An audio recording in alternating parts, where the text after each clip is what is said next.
Hello, we are Hoover Robotics, and our team number is 0437. These are our part lists for our line following shovel program. The purpose of this line following shovel program is to follow the edge of the black line and shovel the medical supplies, food, and water pumps to the medical center within the black line. This is a close-up of the line following system, which follows the line and stops when it's close enough to the medical center.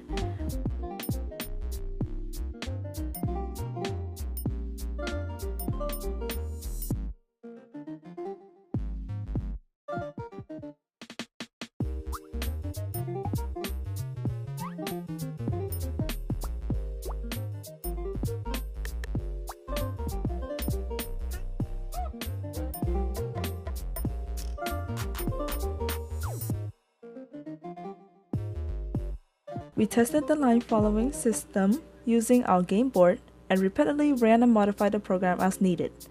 With the modified to our line following system, we concluded the robot accurately followed the line 90% of the time.